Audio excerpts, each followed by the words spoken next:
윤석열 당선인이 청와대 민정수석실을 없애겠다고 한 겁니다. 청와대 민정수석실은 1968년에 만들어졌습니다. 그러니까 역사로 따지면 55년 됐습니다. 뭐 중간에 이름이 조금 이렇게 다르게 뭐 사정 뭐 수석실 뭐 또는 뭐 다른 이름으로 조금씩 이렇게 왔다 갔다 한 적은 있습니다만 그 민정수석실 그 본래의 뜻을 가진 그 기능은 55년 됐습니다. 그거 없애겠다는 겁니다. 가령 예를 들어서 대통령이 하는 일 중에서 뭐 김영삼 전 대통령은 그런 말씀도 했죠. 인사가 만사다. 대통령이 하는 일의 90%는 인사일 수가 있습니다. 인사. 그 인사를 적재적소에 하는데 또 도덕적 검증도 해야 되거든요. 이제 그 일을 하는 일을 주로 했던 데가 민정수석실이거든요. 그래서 윤석열 이 당선인은 그 청와대가 추천을 하고 죄송합니다. 청와대는 없애겠다고 그랬으니까 대통령실이 추천을 하면은 법무부와 검찰이 경찰이 검증을 해라. 이제 이런 겁니다. 법무부라는 것은 말이 법무부이지 검찰. 그러니까 검경이 이 검증을 하고 청와대는 추천을 하고 이런 시스템으로 가겠다. 그 말도 많고 탈도 많고 말이야. 정적을 옳가매기 위해서 신상털기나 하고 다닌 이 민정수석실 나는 없애겠다. 내가 검찰총장 때 민정수석실에 당한 거 지금 생각해도 이가 갈린다. 내 나를 비롯해서 앞으로 어떤 대통령이 오더라도 민정수석실은 더 이상 필요 없는 그런 이 정치 풍토를 나는 만들고 싶다. 이런 대단한 의지가 담겨 있는 겁니다. 그 뜻은 참 훌륭하지요. 그런데 일부에서는 이제 걱정도 합니다. 왜냐하면은 그 인사 검증이라는 것은 정말 중요한 작업 중에 하나입니다. 인사가 만사고 대통령의 여러 가지 통치 행위 중에 인사가 거의 뭐 8, 90% 된다고 할 수도 있을 정도인데 그 인사 검증을 경찰한테 맡겨놔서 제대로 되겠느냐. 검찰이나 경찰이 여기 다니면서 뭐 세평을 수집한다고 다니면서 거기서 어떤 부작용이 생기면 그때 가서 어떡하려고. 윤석열 후보는 또 사직동 팀 여기서 가깝습니다. 사직동 팀을 없애겠다 뭐 그런 말도 했습니다. 여러분 사직동 팀 귀에 굉장히 익은 단어죠. 70년대 초반으로 제가 알고 있습니다. 72년쯤이었습니다. 그때 내무장관이 이제 우리도 한국형 FBI를 하나 만들자. 그래서 당시 내무부 그 밑에 치안국 밑에 특수수사대라는 걸 만들었답니다. 그때 저도 뭐 그때는 아주 어렸을 때니까 제가 직접 이렇게 신문 방송을 본 기억은 없는데, 네, 특수수사대. 그래서 특수수사 제1대, 특수수사 제2대 이렇게 만들어서 특수수사 제1대는 사직동 팀, 특수사 제2대는 신길동 팀, 그래서 사직동 팀, 신길동 팀 이렇게 운영을 했고 그중에 이제 특수 2대는 경찰청으로 나중에 흡수 통합이 되는데 이제 사직동 팀인 특수 1대는 계속 살아남아서 이제 일을 했는데 주로 청와대 하명 사건, 뭐 인사 검증도 하고 그러겠죠. 그 이른바 사직동 팀도 없애겠다. 지금 그랬습니다. 그래서 아무튼 민정수석실이 없어진다 하니까 이제 사람들이 오 정말 이제 이러고 있는 겁니다. 정말 없앤다는 거야. 이거는 청와대의 그 대통령실로 본다면 충격적인 변화를 예고하는 것이라고 아니할 수가 없습니다. 청와대에 아주 핵심 자리가 5개 있습니다. 톱5 비서실장,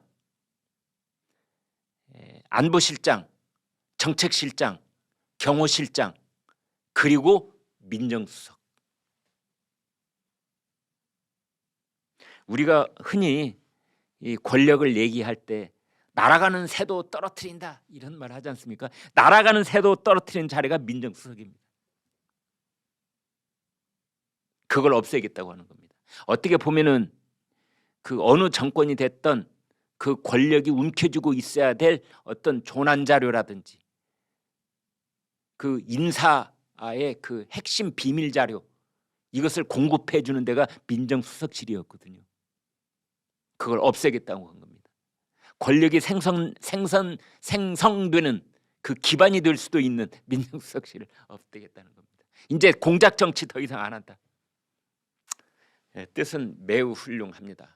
그런데 앞으로 이제 그 대통령이 해야 될 여러 인사가 있습니다. 뭐 총리, 부총리, 장관, 그다음에 뭐 차관, 그다음에 뭐 공기관, 공공기관.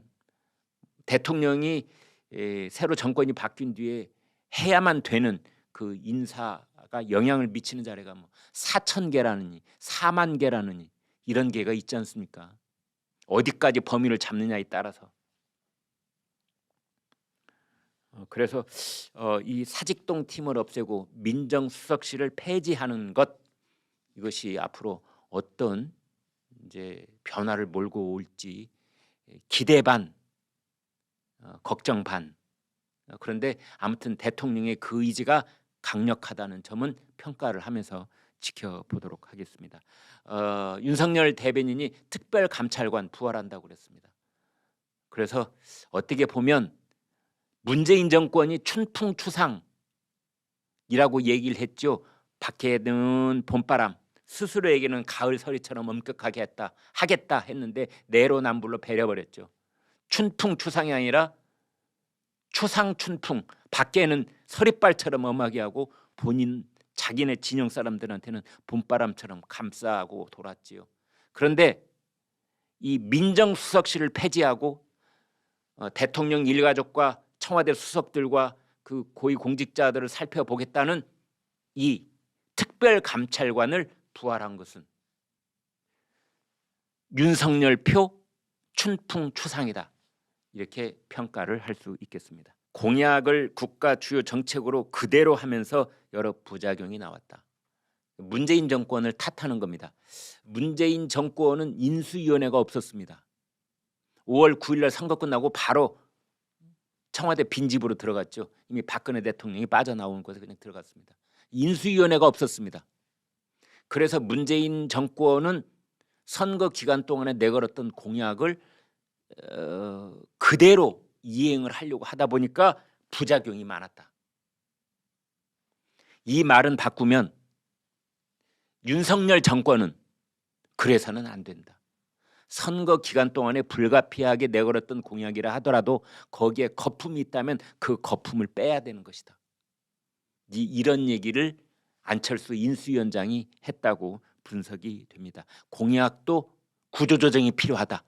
공약 구조조정에 관한 얘기를 했다고 저는 해석을 합니다. 그다음에 조선일보가 일면 톱으로 보도했던 현재 그 김부겸 총리 유임 검토라는 그 기사가 나와서 정가가 발칵 뒤집어지고 막 설왕설래가 막 술렁술렁 됐는데, 이제 그 안철수 인수위원장한테 기자가 물은 겁니다. 안철수 위원장도 총리 기용설이 이제 거의 뭐 확정적으로 나오고 있는데 어떻게 보십니까? 그러자 안철수 위원장의 대답이 한눈 팔 시간이 없다. 총리가 누가 되건 말건 나는 거기에 지금 한눈 팔 시간 없고 오로지 인수위원장직을 하기에도 나는 24시간이 모자랄 지경이다 라고 얘기를 하고 있는 겁니다. 이건 어떻게 해석해야 될까요? 저는 이렇게 봅니다. 윤석열 당선인이 알아서 챙겨야 된다. 내 입으로 내가 뭐 총리가 되고 말고 이렇게 하는 것은 지저분해 보이는 거고, 윤석열 당선인과 그쪽 사람들이 아무튼 그 윤핵관이어도 좋고 누군가가 확실하게 차기 총리는 누구다, 이것을 말해 주는 것이 자연스러운 거 아니냐. 어떻게 그걸 내 입으로 말하랴. 이제 이런 모양 갖추기라고 할 수 있겠습니다. 오늘 중앙일보가 인사기사를 내보냈더라고요.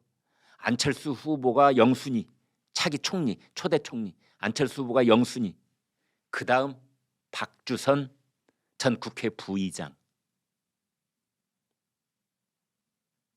박주선은 그 대표적인 호남 정치인으로서 윤석열 지지선을 했던 사람, 이렇게 분류가 가능합니다.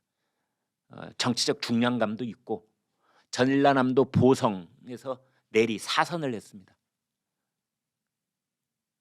윤석열 지지선언도 했고 이번에 대통령 선거에서 호남의 그 윤석열 득표율이 그리 나쁘지도 않고 뭐 어마어마하게 좋은 것도 아니지만 과거 역대 선거에 비하면은 최고의 성적을 거둔 것도 사실이고, 그다음에 호남에 대해서 조금 안배를 한다. 아마 윤석열 후보가 지역 안배 없고 여성 할당 없다 이렇게 얘기는 했지만 원칙적으로 그렇다는 거고, 차기 총리로 그래서 박주선 전 국회 부의장, 호남 카드로서 괜찮다.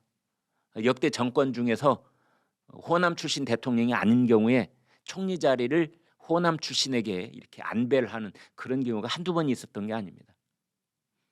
이제 윤석열 당선인도 뭐 그 카드를 만지작거리고 있다. 이제 그러면서 이 박주선 의원에 대한 뭐 여러 가지 또 옛날 얘기가 나옵니다. 불사신입니다. 불사신 별명이 오뚜기 불사신. 왜냐하면요 여러 가지 구설로 4번이나 구속이 됐었는데 4번이나 무죄 판결을 받았습니다. 그래서 적진에 들어갔다가 포연을 뚫고 살아서 돌아오는 박주선 불사신이다. 파란만장하죠. 네. 그다음에 이제 세 번째 총리 하마평에 오르고 있는 사람이 윤희숙 전 의원이죠. 윤희숙은 비교적 젊습니다. 50대. 그러니까 70년대생이라는 그 점이 하나 특기할 만하고, 그다음에 여성이라는 점을 또 특기할 만하고, 뭐 여성 할당 안 하겠다고는 했지만 그러나 뭐 능력이 있으니까 KDI에서 제일 알아주는 경제 쪽의 최고 전문 교수였기 때문에, 그리고 이번 선거에 공헌한 바가 적지 않습니다. 따라서 윤희숙 카드도 거기에 있는 게 아니냐 지금 이런 얘기가 나오고 있는데, 11시 김광일 쇼의 생각은 이렇습니다. 이런 하마평 믿을 게 하나도 못 됩니다. 죄송합니다. 기자들이 정말 부담 없이 쓰는 장문 중에 하나가 하마평입니다. 물론 그 중에는 이 권력의 코어 부분에 들어가서 상당한 취재를 한 다음에 이제 쓰는 기사도 있지만, 그냥 앉은 자리에서 옛날에 들었던 얘기 이렇게 짜집기해서 쓰는 경우도 적잖이 있습니다. 고백하겠습니다. 그런 기사도 있습니다. 하마평 기사야말로 거기에 이름 올려주면 본인들이 싫어할 리 없고 안 되면 말고고, 아니 그 임명권자의 마음속까지 내가 들어가 볼 수는 없는 일이고, 사실 그 진영에서 아니 유력하게 검토가 됐었다는데 그 누가 뭐라고 그러겠습니까? 그래서 그 하마평 기사는 그냥 쓰는 겁니다. 예전에 김영삼 전 대통령 때 마음에 누구를 딱 점제해 놓고 있었는데 하마평에 오르면 그 인사는 없던 걸로 했던 시절도 있습니다. 그래서 어떤 유력한 후보들은 기자들한테 부탁하고 다닙니다. 제발 내 이름 거론하지 마.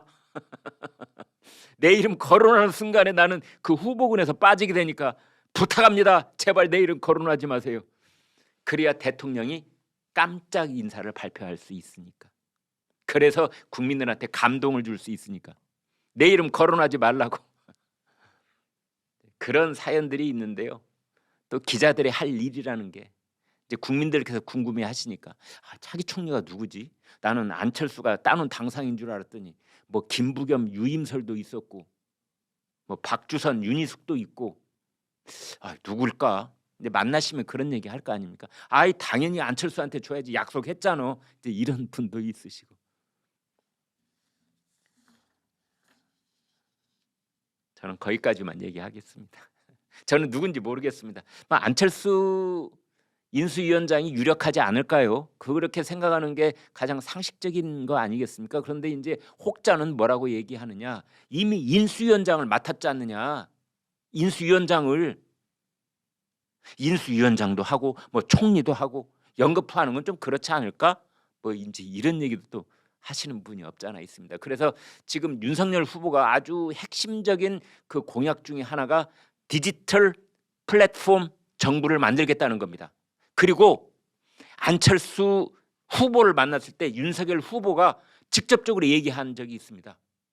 우리 안철수 후보님께서 디지털 플랫폼 정부를 맡아서 일해 주시면 참 좋겠습니다. 이 말을 이미 한 적이 있습니다. 그래서 안철수 인수위원장은 총리를 맡기보다는 디지털 플랫폼 정부를 맡는 부총리 또는 과기부 부총리 이런 것들이 더 잘 어울리는 거 아니냐.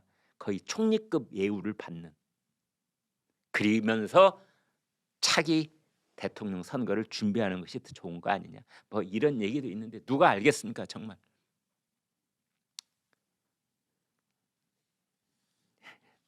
그 박주선 아까 불사신이라고 제가 별명을 지어드렸는데 취임식 준비위원장 맡았습니다. 대단하죠? 네. 참 그 박주선 의원도 보면은 끝내 살아 돌아오고 또 어느 날 보면은 꽤 중요한 자리에 앉아 있습니다.